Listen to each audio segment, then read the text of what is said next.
नमो बुद्धाय। आप लोगों ने हेमंत करकरे का नाम सुना है? विजय सालस्कर।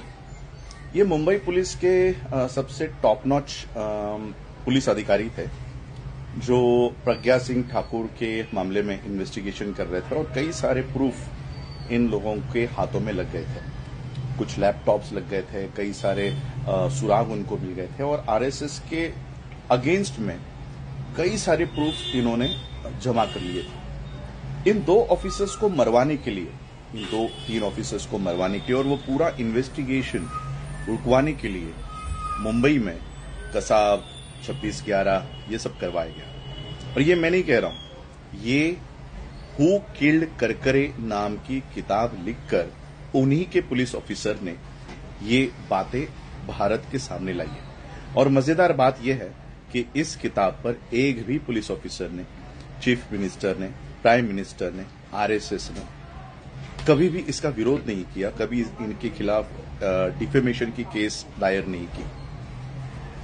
तो ये बात मैं इसलिए कह रहा हूं कि आरएसएस के खिलाफ अगर कुछ इनके हाथों में लगता है, किसी के भी हाथों में लगता है, तो आरएसएस या बीजेपी किसी भी हद तक जाकर उन लोगों को मरवा सकती है। ये हमारे सामने जीता जागता प्रूफ है। पुलवामा आपको पता है, अभी हुआ आतंकी हमला आपको पता है। ये बात मैं इसलिए कह रहा हूं कि कल अहमदाबाद से लंदन जाने वाली जो फ्लाइट थी उसमें 242 पैसेंजर्स, ये इनका अपघाती निधन हो गया है।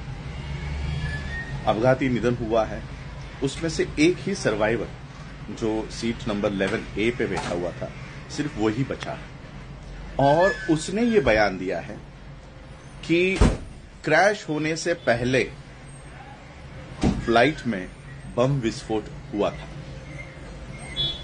अब इस फ्लाइट में एक्स सीएम, गुजरात के ex CM, member of Rajya Sabha Vijay Rupani भी ट्रैवल करेंगे। क्या रूपानी के पास ऐसे कोई सबूत थे जो आरएसएस के खिलाफ जाने वाले थे? तो ये बात मैं आप लोगों को इसलिए कह रहा हूं क्योंकि आरएसएस का या बीजेपी का वो इतिहास रहा है।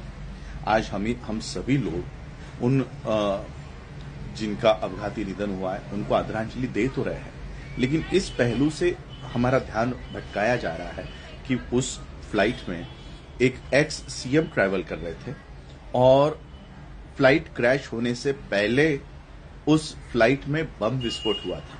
तभी तो seat number 11A emergency exit पर बैठे हुए व्यक्ति को वो मौका मिला और वो खिड़की खोलकर ऊपर से ही कूद गया था फ्लाइट क्रैश होने से पहले, और इसलिए वो जिंदा बचा है। और इसलिए ये बात सोचने पे मजबूर करती है क्योंकि 26/11 हो, पुलवामा हो, ये नहीं देखते कि कितने लोग मरने वाले हैं, कौन लोग मरने वाले हैं।